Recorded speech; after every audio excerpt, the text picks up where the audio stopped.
morning mga kadyak. Ito nasa ano tayo? Calanga, Batangas. So, Calanga, Batangas. Ninahin natin. So, meron tayong ginagawang Toyota Vios. Ship solenoid, tumawag sa atin yung customer. Binababa na natin langis. Ayan, road test kami ni sir. Sir, okay lang ba? Okay po. Nasa Kalapan ako. Batangas na. Anyway, pagramdaman namin ni sir kanyang sasakyan kung malaki ba yung Parang ka pa lang sir, ramdam ko ng pinagbago. Sa umpisa pa lang sir. Opo, Ramdam na agad. ramdam ko na sir. Ramdam na agad. Merong ganun kasi sasakyan niya yan, pero Opo. agad siya mapapansin pagka nag-drive siya. Parang nawala sir yung ano niya, yung medyo parang the place. The flare. Opo. Parang ayaw mabanting, Opo. parang slide. Na-slide po ng konti. Parang ngayon sir Ano siya, smooth talaga. Kahit kaunti lang, ang bilis mag-ship. highly recommended sir. The best.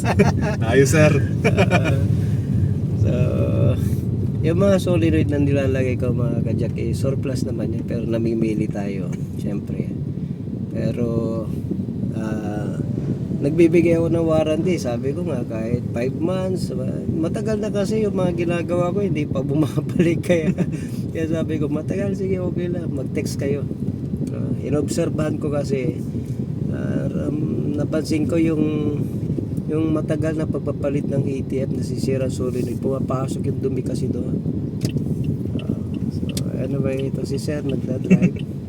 At least pinapakiramdaman namin kung ano naman siya mag-drive. Smooth naman mag-drive si sir. Nagpalit na kayo ng mga engine support sir? Hindi pa din po sir. Pagkano palit na rin kayo? May naramdaman na akong konti. Matagal pa naman. Parang sir dito sa Right side. right side. Ramdam nyo rin. Apo. Nasabi na rin sa akin yan sir. Sabi na rin. Sunod na yan sir. Okay. May mararamdaman agad yan, may pagbabago kung nagdadrive ka sa sasakyan mo, syempre. Ramdam sir. Ramdam naman agad. Maganda na yung sikat siya. Apo. Maganda na po yung response niya. Okay. Tekla ko muna. Ayos. Ayos na po. Okay. Thank you po. Ito si sir. Sa government official. Nakita tayo sa vlog dati. So, kasi pag gano'n naman, nandyan naman lagi yung page natin mga kadyak, PM lang po kayo. Tapos yung mga ginawan ko, magsabi lang kayo, mag-text lang kayo. So marami naman tayo mga ginagawa sa sasakyan. Kaya pagka tumawag sila, nag-text sila, nandyan naman tayo agad. Masasagot din tayo agad. So anyway, mamaya dadaan ko na lang sa kape ito. Masarap magkape mamaya. Okay.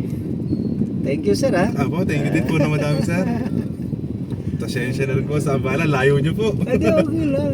Trabaho natin yan. Wala namang trabaho madali. Basta trabaho natin yan. So, ayun mga kachap, okay na yung sasakyan ni sir at okay na.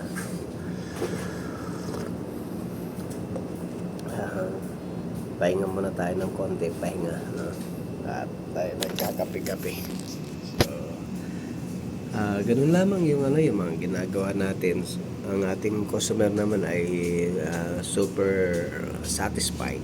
Salamat sir, shout out kay sir at nagdagdag pa. Sa una na quotation, dinagdagan pa ni sir para makapagkape daw. So, salamat sir. Ito, nagkakape na tayo. So, medyo malayo-layo yung tinakbo natin. Almost 3.5 hours nung papunta kasi medyo naligaw tayo. Ngayon pa uwi 3 hours na lang. So, yun na yung mga ka-jack. Hindi, malimit na naman natin ginagawa yan. Hindi ko na pinakita. Pero yung review na lang pagkatapos gawin yung ship solenoid ni Sir. No? So, naramdaman naman niya na okay na. So, yun lamang mga ka-jack. At kung meron kayong concern patungkol sa inyong sasakyan, mag-PM lang po kayo lagi. Jack of all trades, auto care. Shop that cares for your car.